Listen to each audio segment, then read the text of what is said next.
What is up, YouTube? Welcome back, Reef. Kind of making a video here. I actually made one earlier this week, and it kind of had a problem with like uploading the process and stuff like that. So I'm kind of just making another one. Show you guys a couple of new updates around the tank, and kind of talk to you guys about things that I am noticing. But yeah, nonetheless, let's get right into it. So I'm currently testing for my nitrates and phosphates. We have 10 seconds for that, and then 3 minutes. So that's currently going on, and mainly because my Trident NP started to get wrong readings once again. A huge improvement from yesterday. I was at 0.19. Today we're at 0.16. I drastically, well, first of all, I started to dose phosphates and nitrates into the tank. So for phosphates, my tank was able to consume 40 mLs, anywhere actually between 20 and 30. On the higher limits, I was able to see the tank phosphates go up a little bit more, and then on the lower limits, it was just much lower for my liking. But nitrates were absolutely fine yesterday when I tested through my henna, but the problem that I'm having is this Trident that I actually just recently did service on is giving me not the accurate readings that I want per se. So I kind of had to service it yesterday. I changed all the reagents. I installed the new pinch valve because I thought that was maybe, I started to get bad readings. And so hopefully that goes into effect now. I'm trying to calibrate the units, especially now that I'm testing with my henna. I'm going to calibrate the unit, the NP, and I'll kind of go from there. My regular Trident is working perfectly fine, so I'm not really having any issues with that. I slowly started to see an increase in alkalinity over the last few days. I would say about last week. I shot up from 8.5 all the way up to 10 within a week. Corals seem to be fine so far. So I do have indicator corals here that help me kind of gauge what is going on. And so my elkhorn started to really get affected. Let me see if I could just zoom in. You can see that browning. And then some more of the SPS started to really take a hit now. Especially the orange digis, like these right here. It's always the orange, I swear. It's always a hit or miss. Because my green ones are perfectly fine. But, sorry, let me focus. But anyways, I sent out a Trident sample this morning, and I'm waiting on that to come back, mainly because I'm also going to Reefapoloza pretty soon, in 11 days. And so I want my tank to be optimal for what I may purchase or may consider to purchase. So I don't want that to be a stopping factor. Everything else has been perfectly fine. So what I've done is obviously I've serviced the Trident. I went ahead, took the dosers offline. I don't think that was the problem. I think something else might have just started to, with coral growth stopping, and with maybe it was dosing too much. I don't know. For me, I could go ahead and tell a doser to dose 40, but it may be dosing 60. So I'm glad I caught it. I'm glad I stopped it. I'm at nitrates is 6.2. So I'm not too worried about nitrates. I can resume nitrate dosing. I could put that back on 20 mLs a day and kind of monitor that. But the next steps that I'm going to be taking is obviously just monitoring phosphates and nitrates. It costs a lot from my end on testing through the henna, testing through the Trident NPs. I wouldn't have a problem if it was just testing through the Trident, but when I'm going with both test kits, it's kind of hard, and especially if things aren't lining up, then it creates more confusion. So I'm trying my best to line those two up, hence why I'm going to be actually doing calibration tonight. Let that go through and then see how it goes tomorrow. But those are the actions I took now. I'm going to be preparing some water. I have about 10 or 15 gallons worth of water that I'm preparing. I am going to be mixing. I may actually add a little bit more into that bucket. So I'm hoping I could do a water change tomorrow. Maybe I can squeeze in another test by tomorrow as well. But ice is going in. I am checking to see everything's good on my side. And I've been actually starting to dose some bacteria. And so this is, I'm about to feed the fish, but I started dosing. Let me see if it focuses. Whoa. Hello there. There we go. I started dosing Polyp Lab.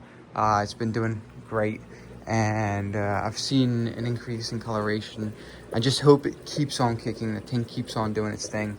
Why does it keep on unfocusing? All right, there we go. But yeah, I did some fragging over the last weekend, and maybe actually a little bit before that. And so corals are doing perfectly fine with that fragging kind of setup right there. And I'm looking forward to doing some more soon, pretty soon. The sand bed I've given up on. I tried sifting it out, or not sifting it, but I tried kind of sifting through it basically, trying to keep it, pretty clean to the best of my ability. But I'm just gonna let nature do its thing. Keeping a sand bed in this tank has a lot of purposes to me that I value, and so I'm just gonna keep it as it is. And I did think about going bare bottom, but I was like, why even bother through that process? I've just let it do its thing. It's not really bothering me. I think it's more of if people do come over and see the tank, or I do post online, like right now, it sometimes can get a little bit annoying, but I could care less. And then another thing is my glass. I hate the look of it. I'm a person that if you want something dirty, keep it dirty.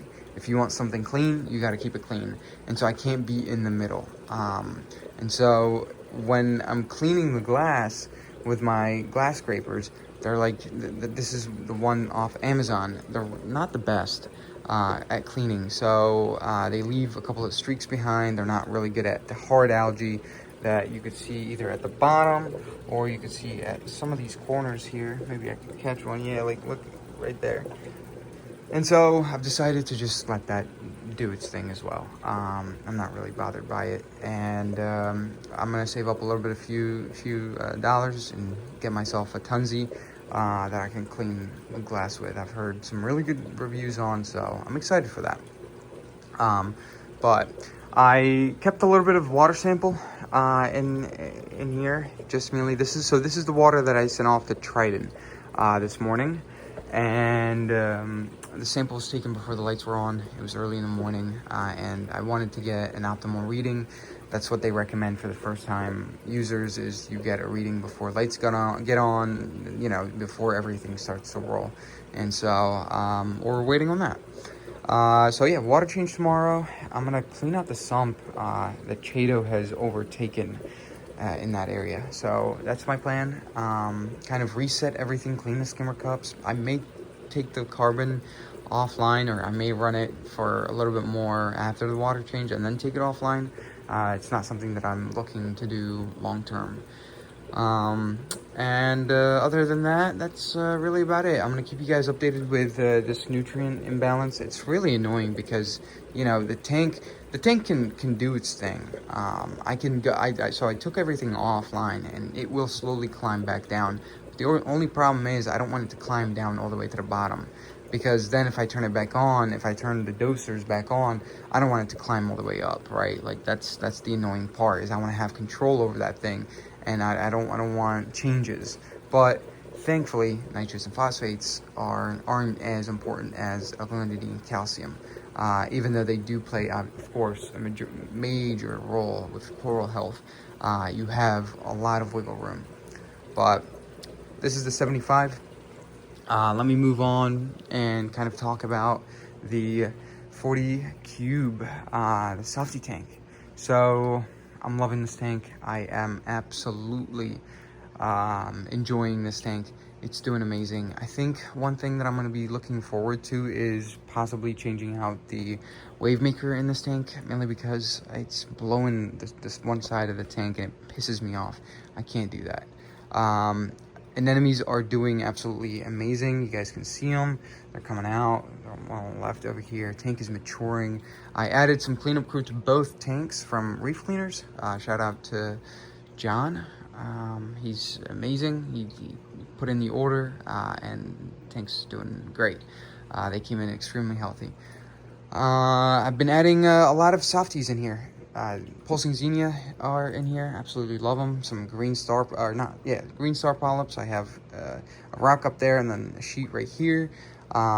Some sort of polyp right there, green polyp. Zoa, polythoa.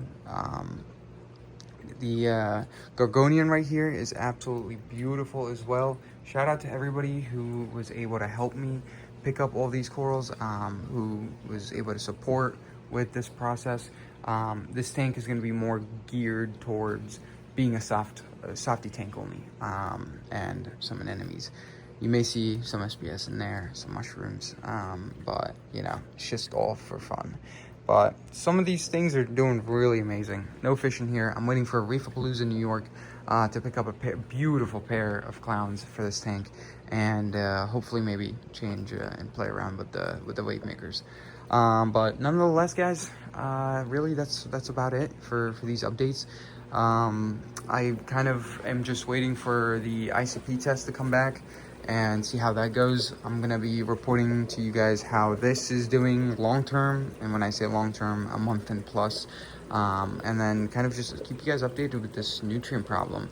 I'm hoping I can upload this today, which is Wednesday, and make another video over the weekend, hopefully Saturday, with an update on how this tank is doing, specifically with the nutrients problem. So we'll kind of go from there.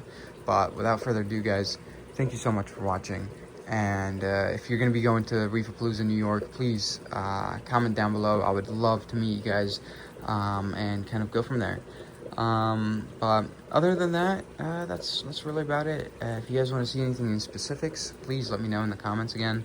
Follow me on Instagram. I am almost every single day, I'm trying my best to be active on there as well, kind of reposting reposting posts and commenting, liking everybody's pictures. It's absolutely amazing to see what everybody has online, and that's what I'm kind of doing YouTube for as well, is to kind of see that side and explore it, because this hobby isn't just keeping fish. It's of course it's way more than that. But I'll catch you guys on another video. Until then, take care. Peace.